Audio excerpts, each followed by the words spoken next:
14h30 à Paris. Ravi de vous retrouver pour cette dernière séquence. C'est derrière l'image. On prend le temps, comme chaque jour, de décrypter l'info à partir de photos qui font sens. On accueille aujourd'hui Charlotte Boiture, que vous connaissez bien. Bonjour Charlotte de la rédaction Info Migrants, tout juste rentrée d'Italie. Vous êtes allée à la rencontre des travailleurs migrants. C'est en ce moment, il faut le dire, la haute saison pour la récolte des agrumes. On le sait, l'exploitation des migrants dans les champs agricoles italiens est souvent pointée du doigt par de nombreuses associations. C'est un secteur qui est fortement dépendant de la main-d'œuvre étrangère. Le recrutement informel y est forcément très courant. Et vous avez sélectionné pour nous un cliché, on va le voir à l'écran. Expliquez-nous ce qu'il raconte. Oui, alors vous allez voir la photo apparaître. C'est une photo qu'on a prise en Calabre, donc à l'extrême sud de l'Italie, vous l'avez dit. C'est la photo d'un homme que vous voyez qui s'appelle Sédou. C'est un travailleur malien. Alors pourquoi j'ai choisi cette photo? Parce qu'il y a énormément de travailleurs comme Sédou, de travailleurs ouest-africains qui travaillent en ce moment dans les champs de récolte en Calabre. Beaucoup de travailleurs qui viennent de Guinée, de Sénégal, de Gambie ou encore du Burkina, puisque, vous l'avez dit, c'est la haute saison de la récolte des agrumes. J'ai aussi choisi cette photo parce qu'elle illustre bien la dureté de ce travail de récolte. C'est vraiment un travail usant, déjà parce que les récoltes ont lieu en plein hiver. Vous voyez, Sédou porte un bonnet et des gants. C'est aussi un travail usant parce qu'il faut grimper dans les arbres, symbolisé par cette échelle. Il faut grimper souvent assez haut pour aller récolter. Là, c'est des mandarines que Sédou est en train de récolter. Il y a évidemment beaucoup de risques de chute. Alors, le jour où on a pris cette photo, Sédou travaillait dans un champ d'agrumes avec une dizaine de compatriotes pour couper donc ces fruits haut dans les arbres avec un sécateur. Ils avaient commencé leur journée à 8h du matin et ils allaient terminer vers 15h. Et ce rythme-là, il faut le tenir sur la longueur des mois, mois après mois, puisqu'il faut savoir que Sédou travaille un peu partout dans l'Italie, comme tous ces travailleurs. Là, il se trouve en Calabre pour la récolte des agrumes, mais avant, il était à Turin, dans le nord de l'Italie, pour la récolte des pommes. Il ira ensuite à Foggia, dans les Pouilles, pour la récolte des tomates. Vous nous donniez ces horaires de travail, c'est pas passé inaperçu, entre 8 et 15 heures, ce qui semble assez respectable finalement. Oui, en fait, Sédou travaille dans des conditions dignes et surtout dans des conditions légales. Et son cas n'est pas isolé. Aujourd'hui, en Calabre, il faut savoir que les autorités et les agriculteurs se battent pour lutter contre le travail informel qui a longtemps été la norme, vous l'avez dit. Ils se battent pour offrir des conditions de travail décentes et des contrats décents. Alors concrètement, Sédou, qu'est-ce qu'il a fait? Il a signé un CDD saisonnier. Il travaille 6h40 par jour. C'est le temps de travail syndical. Et il gagne 47 € à la journée. C'est le minimum légal en Italie. Alors c'est assez peu, reconnaît Sédou, mais je le cite, le patron est bien. Et comme vous voyez, en fait, Sédou travaille dans les champs de récolte, mais il y a aussi énormément de main-d'œuvre qui sont aussi derrière les champs, c'est-à-dire dans les stations d'emballage, de tri, de transformation après les récoltes, parce que c'est un secteur qui demande aussi une importante main-d'œuvre. On trouve aussi beaucoup de femmes migrantes, je tenais à le dire, dans ces stations d'emballage. Voilà, qu'on ne voit pas forcément, mais il y a plusieurs effectivement Tout à fait. métiers proposés. À vous entendre, on comprend qu'il y a donc une forme d'amélioration du travail des migrants dans ce secteur du travail agricole italien. Oui, disons qu'il y a une volonté de sortir de cet esclavage moderne, comme vous avez dit, qui a toujours prédominé dans le secteur agricole. Je vous propose, pour en parler, d'écouter en fait Sédou. C'est lui qui parle le mieux de cette exploitation et on en reparle après. Oui, actuellement, tout s'est déclaré. Actuellement, tu ne peux pas casser travailler comme ça, comme avant. Et avant, c'était comment? Avant, même si tu travaillais avec une personne, tu peux faire même un mois sans contrat. Et puis les paiements, c'est petit. Et puis tu payes la journée 25 €. Et puis souvent aussi, il y a les certains qui ne te payent pas. Parce que tu n'as pas les papiers. Comme ça, c'est compliqué. Voilà, donc vous l'avez entendu, Sédou qui explique qu'avant, les migrants travaillaient sans papier, sans contrat, sans protection. Ils étaient parfois même payés à la tâche, c'est-à-dire au poids ou à la cagette, rarement à la journée. Et vous l'avez entendu, il parle aussi de ces migrants qui ne sont parfois pas payés par leur patron. Alors on sent que les choses évoluent déjà parce que tous les migrants que nous avons rencontrés pendant ce reportage avaient des papiers pour travailler. C'est important de le dire. Ils avaient tous des permesso di soggiorno, je le dis très mal. C'est un permis de séjour qui est plutôt facile à décrocher puisqu'il suffit de présenter un contrat de travail pour l'obtenir. Mais il ne faut pas se leurrer, c'est un permis de séjour qui reste assez précaire puisqu'il puisqu'il offre une protection, une durée légale de séjour de 6 mois, 1 an, 2 ans maximum. Donc, c'est des durées qui ne permettent pas en fait aux migrants de pouvoir s'installer à long terme sur le territoire italien et de s'intégrer. Cette facilité à obtenir des permis de séjour dont vous nous parlez, c'est vrai que ça peut être assez surprenant. C'est une volonté du gouvernement de Giorgia Meloni pour faire face à cette pénurie des travailleurs dans le pays de manière plus générale. Oui, parce que je parle de la Calabre, mais toute l'Italie souffre de ce manque de main-d'œuvre. Alors, pour y faire face, vous l'avez dit, la première ministre italienne d'extrême droite permet l'entrée de milliers de travailleurs sur le sol italien. Un décret est passé en juillet 2025 qui autorise 500 000 nouvelles entrées sur le territoire entre 2026 et 2028. Un chiffre qui va s'ajouter à déjà des centaines de milliers de permis qui avaient été délivrés entre 2023 et 2025. Donc en Calabre, nous étions, et où les travailleurs, vous l'avez dit, africains sont indispensables à la bonne marche des récoltes. Les autorités se félicitent de cet accès facilité au travail, puisque cet accès légal au travail va permettre aussi évidemment de lutter contre le travail informel. Cette fois-ci, je vous propose d'écouter Gianluca Gaetano, c'est le maire d'une petite commune calabraise que nous avons rencontré, et il résume très bien cette nouvelle politique qui a été mise en place il y a quelques années pour améliorer le sort des migrants. Oggi le persone che lavorano qui hanno un permesso di soggiorno, hanno una carta d'identità e un contratto di lavoro in tasca. Questo è dovuto al fatto appunto che si è migliorata mano a mano la condizione giuridica di questi lavoratori migranti. Prima avevano uno status di richiedenti asilo, di protezione internazionale, di rifugiati, di titolari di bisogni speciali.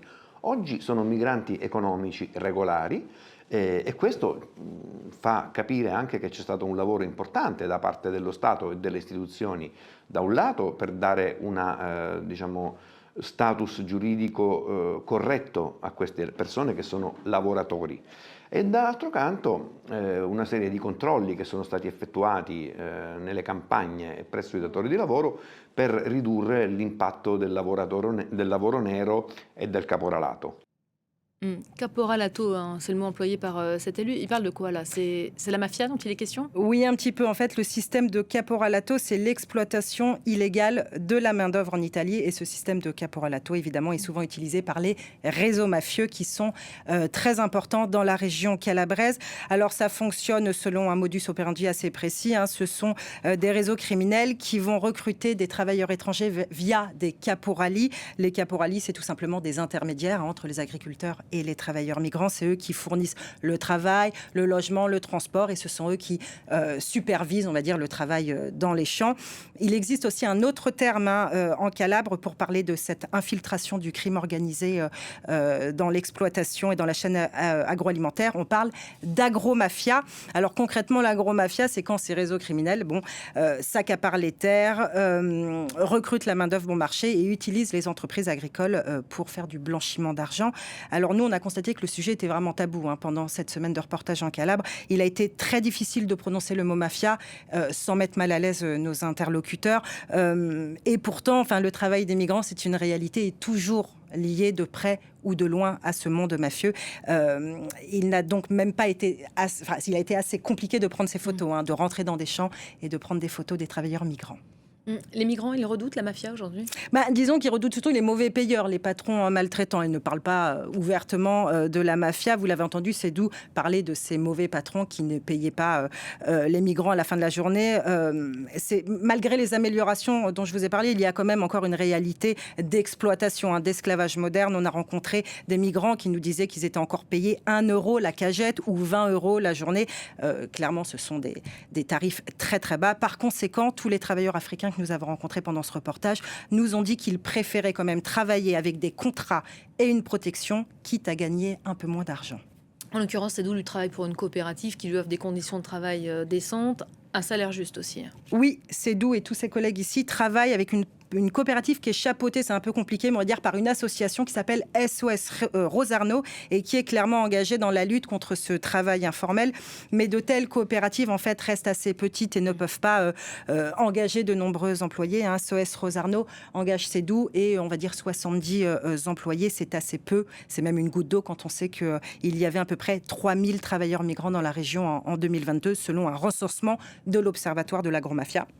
Et puis, je tiens à préciser que SOS Rosarno nous a dit que c'était quand même un travail extrêmement dur, hein, et il en parle bien. Je propose de l'écouter. Il s'appelle Giuseppe Pugliese et il parle justement de ces conditions de travail très dures dans les champs. You know, here the job is in winter time. Winter time is cold. So if you have something better to do, if you have a better chance to work somewhere else, or even a different job than harvest citrus and orange and clementines in winter, you take that chance. It's very easy and normal, I think.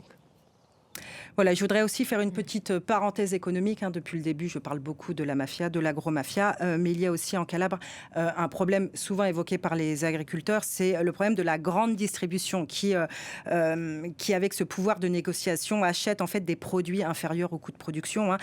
Quand on était en Calabre, les clémentines se revendaient 10 centimes le kilo contre 70 centimes il y a encore quelques années. C'est pour ça qu'il y a le problème de la mafia, évidemment, mais il y a aussi ce problème de la grande distribution. Les agriculteurs nous ont dit qu'ils étaient souvent pris à la gorge financièrement et qu'ils étaient obligés de recruter de la main-d'œuvre bon marché pour pouvoir pallier cette chute des prix. On voit ces initiatives se mettre en place, des autorités publiques qui luttent contre le secteur informel. Le quotidien, il reste quand même dur, hein, pour ces migrants, notamment en matière de logement. Oui, il est très dur de se loger en Calabre. De manière générale, il est très dur de se loger dans toute l'Italie. Et ce, depuis le décret Salvini. Vous savez le nom de cet ancien ministre italien de l'Intérieur. En 2018, le décret Salvini a décrété que les centres d'accueil dans le pays seraient désormais réservés aux seuls réfugiés statutaires. C'est-à-dire que tous les autres, les travailleurs économiques comme Sédou, même en règle, en sont exclus. Et il faut ajouter qu'en Calabre, il y a un deuxième problème qui se pose, c'est qu'il y a un problème de racisme. Les Calabrais refusent souvent de louer leurs appartements ou leurs chambres à des travailleurs africains. Conséquence, vous le voyez à l'écran, l'immense majorité des travailleurs en Calabre vivent dans ce qu'on appelle le tendopoli. Le tendopoli, littéralement, ça signifie village de tentes. C'est un terme peu représentatif de la réalité, hein, puisque, comme vous pouvez le voir, c'est surtout un immense bidonville. C'est un campement qui a vu le jour en 2019, hein, sous l'impulsion du ministère de l'Intérieur italien. C'est donc même un campement officiel, hein, ce qu'on voit à l'écran. C'est-à-dire que l'éclairage, l'eau, l'électricité sont à la charge de l'État, mais ce campement qui devait être provisoire, en fait, il est toujours là. Il est insalubre et il est surtout surpeuplé. Il y a en ce moment entre 700 et 1000 personnes, puisqu'on est dans la haute saison des récoltes. Ensuite, une majorité des occupants quittent le Tendopoli puisqu'ils quittent la région pour aller travailler dans d'autres régions italiennes. Voilà, et là encore, les municipalités calabraises assurent se battre pour changer les choses. Oui, les maires que nous avons rencontrés, le maire que vous avez entendu tout à l'heure, disent vouloir lutter contre ce mal logement, hein, qui est vraiment un problème majeur en Calabre. Acer Ferdinando, le maire nous a expliqué un peu après cette interview qu'ils avaient récupéré un terrain confisqué à la mafia qui avait été redonné à la ville pour pouvoir y construire des logements, ce qu'il a appelé, ce maire, la ferme solidaire, qui devrait voir le jour en 2027 et qui devrait proposer à terme des logements pour 150 à 200 travailleurs. Pareil dans le petit village de Rosarno, qui est juste à côté, qui propose un village de la solidarité avec une centaine de places. Il y a aussi des initiatives associatives comme Dambesso. Dambesso, ça veut dire Maison de la Dignité en Bambara. Et ça fonctionne depuis 2021. Ce sont là une association qui propose une quinzaine d'appartements pour loger environ 70 personnes. Vous faites le calcul, hein, c'est quand même assez peu. Malgré ces initiatives, on peut loger, on va dire, 200, 300 personnes décemment. Mais la grande majorité des travailleurs africains que nous avons rencontrés en Calabre vivent encore dans ce Tendopoli, ce bidonville insalubre. Et merci d'avoir rendu compte de cette situation. Charlotte Boitteau, merci à toute l'équipe d'Info Migrants. Tous vos reportages sont à retrouver, ceux de l'équipe, bien sûr, sur le site infomigrants.fr et puis bien sûr sur le compte TikTok Info Migrants, un reportage qui débarque bientôt sur ce compte. Voilà pour ce dernier numéro de Derrière l'image. Restez avec nous.